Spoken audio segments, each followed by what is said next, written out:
अस्सलाम वालेकुम दोस्तों, कैसे हैं आप? उम्मीद है आप खैरियत से होंगे। फरवरी 2022 में रूसी सदर व्लादिमीर पुतिन ने यूक्रेन पे हमला किया और वो जंग अब तक जारी है। यूरोप को ये खदशा है कि व्लादिमीर पुतिन ये जंग यूरोप तक फैला सकता है और अब इसके इशारे मिलना शुरू हो गए हैं।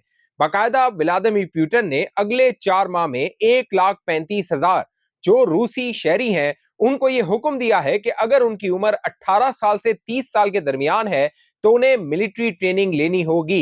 ये 2016 के बाद एक बड़ा जो फरमान है सदारती महल से जारी किया गया है।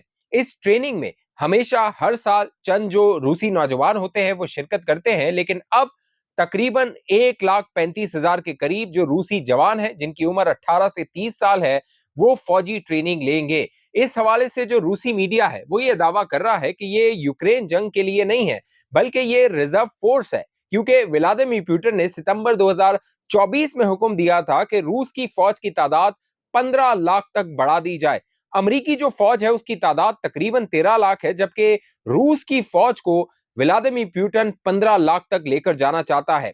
अब एक और खबर जो दूसरी जानिब सामने आई वो अमेरिका से है। अमेरिका में जो 800 टॉप जर्नैल हैं जो कि बैरून मुल्क मौजूद हैं, कुछ अमेरिका के अंदर मौजूद हैं, उन्हें वर्जीनिया में तलब कर लिया गया है। अचानक ये हुक्मनामा इनविटेशन था, इन फौजी जर्नैलों को जारी किया गया और इन 800 जर्नैलों में 44 फोर स्टार जर्नैल हैं जिन्हें अमेरिका हंगामी तौर पे बुलाया गया है।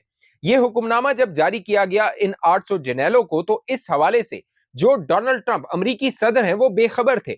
गुज़िश्ता दिनों उनसे एक प्रेस टॉक के दरमियान जब पूछा गया अमेरिकी सदर से कि क्यों 800 जर्नैलों को वर्जीनिया बुलाया जा रहा है 30 सितंबर को, तो अमेरिकी सदर का कहना था कि मुमकिन है कि गैर मुल्की जो जर्नैल है वो वर्जीनिया में आ रहे हों। लेकिन बाद में जो नायब सदर हैं जेडी वेंस, उन्होंने इसकी वजाहत करते हुए कहा कि जो स्टेट कह लीजिए कि फॉरेन मिनिस्ट्री है, डिफेंस मिनिस्ट्री है, उसने इन जर्नैलों को बुलाया है, मुमकिन है कि इनको खास हिदायत दी जाए। लेकिन अमेरिकी मीडिया के अंदर दोस्तों ये सवाल पैदा हो रहा है कि ये 800 जर्नैल जो कि मुख्तलिफ ममालिक में तैनात हैं, कुछ अमेरिका के अंदर तैनात हैं, इनको हंगामी तौर पे क्यों बुलाया गया? वो कौन सा पैगाम है जो इनको दिया जाना है? क्या जो अमेरिका की वॉर डॉक्ट्राइन है उसको तब्दील किया जा रहा है? कोई खास पैगाम है? क्यों?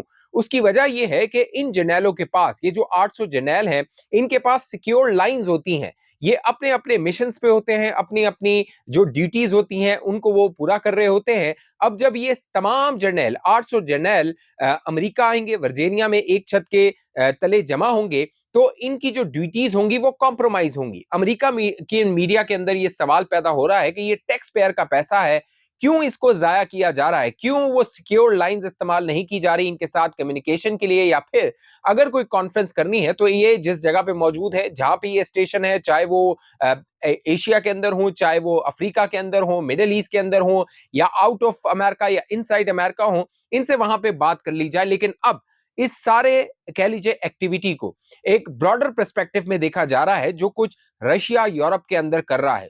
रशिया टेस्ट कर रहा है नेटो को कि नेटो किस हद तक जा सकता है। और गुज़िश्ता एक माह के दौरान, ये जो सितंबर का महीना गुजरा है, इस सितंबर के महीने में दोस्तों जो रशिया है उसने मुख्तलिफ जो यूरोप के ममालिक हैं वहां पे इंट्रूशन की है, बाकायदा ड्रोन्स भेजे हैं, चाहे वो पोलैंड हो जाए, रोमानिया हो जाए, इस्तोनिया हो जाए, डेनमार्क हो जाए, नॉर्वे हो जाए, ये वो ममालिक हैं जो कि नेटो का हिस्सा है। और इन ममालिक की जो टेरिटरी है उनकी वायलेशन ड्रोन के जरिए रशिया की जानिब से की गई। रूस से जब पूछा गया इस हवाले से उसकी डिफेंस मिनिस्ट्री से, तो उन्होंने इससे इनकार कर दिया। लेकिन बज़ाहिर नजर आ रहा है कि जो रूस है, रशिया है, वो नेटो की जो पावर है, नेटो की जो स्ट्रेंथ है, उसको टेस्ट कर रहा था। और इस एक माह के दौरान सितंबर के महीने में जो इंट्रूशंस हुई हैं, जो ड्रोन्स भेजे गए हैं रूस की जानिब से, उनसे ये साबित हो गया है कि नेटो कुछ नहीं कर सकता।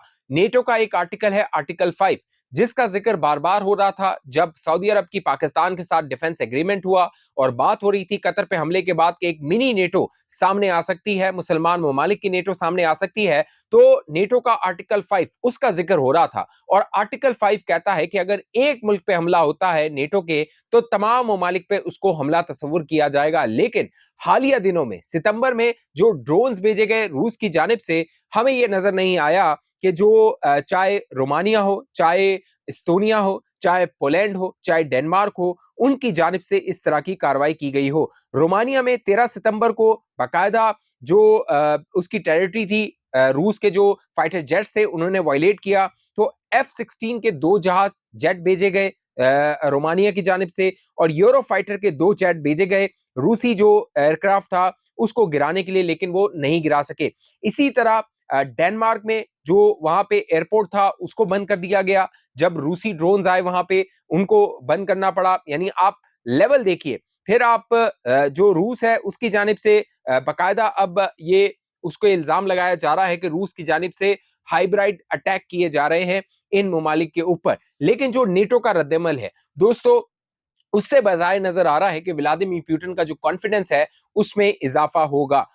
इसीलिए जो कह लीजिए दीगर ममालिक हैं जो अलाइज हैं रशिया के, जैसे ईरान हो गया, ईरान अब खदशे का इजहार कर रहा है। बाकायदा ईरान के जो सदर हैं मसूद पेज़ेश्कियान, वो इस खदशे का इजहार कर रहे हैं कि इजराइल दोबारा एक बार एडवेंचर कर सकता है। और मसूद पेज़ेश्कियान ने तो अब यह भी कह दिया है, क्योंकि जो 12 दिन की लड़ाई हुई थी जून के महीने में, मसूद पेज़ेश्कियान उसमें जख्मी हो गए थे, उन्होंने इस बात का इंकशाफ किया था। लेकिन अब की बार ईरानी सदर को यह लगता है कि उनको असैसिनेट कर दिया जाएगा, उनको मार दिया जाएगा। क्यों? उसकी वजह वो ये बताते हैं कि जो ईरान है उसको घुटनों पर लाने की कोशिश की जा रही है, उसको इजराइल की जानिब से दबाने की कोशिश की जा रही है, कॉम्प्रोमाइज करवाने की कोशिश की जा रही है। और हालिया दिनों में जो हमने देखा, ईरान के ऊपर एक बार फिर सैंक्शंस जो हटाई गई थी 2015 में न्यूक्लियर डील के बाद, उनको दोबारा इंपोज किया गया है। साथ साथ जो 3 ममालिक हैं यूरोप के, जिसमें फ्रांस है, ब्रिटेन है, जर्मनी है, उन्होंने बाकायदा ईरान पर सख्त सैंक्शन लगाई हैं। और जो डिप्लोमेटिक रिलेशंस है वो भी दोनों के दरमियान, ईरान और इन ममालिक के दरमियान कशीदा चल रहे हैं। लेकिन ईरान का ये ऐलान किया गया है ईरान की जानिब से कि वो इन सेक्शंस के बावजूद, जो उस पर पाबंदियां लगाई गई हैं, वो जो कुछ कर रहा है वो करता रहेगा, इन सैंक्शंस के आगे सरेंडर नहीं करेगा। तो रूस हमेशा से रशिया सपोर्ट करता रहा है ईरान को, और 12 दिन की लड़ाई के बाद, वो जो 12 दिन की लड़ाई थी, रशिया जब इसराइल ने हमला किया था, अगर आपको याद हो, तो रशिया जो था वो उस लड़ाई में नजर नहीं आ रहा था। लेकिन उस लड़ाई के बाद जो हाई डेलीगेशंस थे वो गए थे रशिया। बाकायदा जो कह लीजिए कि अब्बास अराक्ची हैं, फॉरेन मिनिस्टर हैं ईरान के, वो गए थे, व्लादिमीर पुतिन के साथ उनकी मुलाकात हुई थी।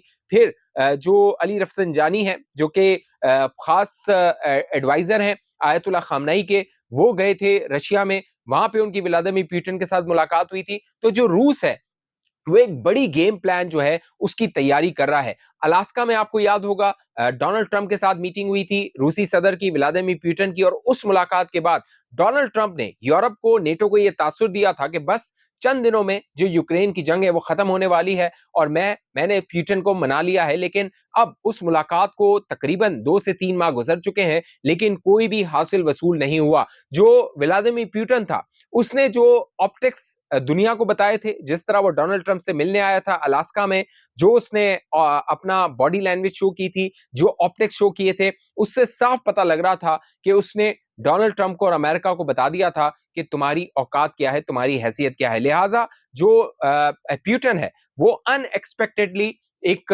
बड़ी जंग की बजाय नजर आ रहा है, तैयारी कर रहा है, और जो पूरा यूरोप है वो एक नई जंग की जानिब जा सकता है। और यूरोप, मेरा ख्याल है, जो क्राइसिस यूरोप के अंदर चल रहा है, जो बदएतमादी चल रही है अमेरिका की और यूरोप के दरमियान, नेटो के ममालिक के दरमियान, ये जंग जीतना यूरोप के लिए, नेटो के लिए इतना आसान नहीं होगा। इस हवाले से आप दोस्तों के लिए जो भी राय है नीचे कमेंट कीजिए। अब तक ये चैनल आपने सब्सक्राइब नहीं किया, जरूर सब्सक्राइब कीजिए, साथ घंटी का निशान उसको दबाइए, वीडियो को लाइक कीजिए, शेयर कीजिए, फेसबुक पे देखने वाले दोस्त पेज को लाइक फॉलो करके इस वीडियो को लाजमी शेयर कीजिए। अगली वीडियो तक मुझे इजाजत दीजिए, अपना ख्याल रखिएगा। पाकिस्तान जिंदाबाद।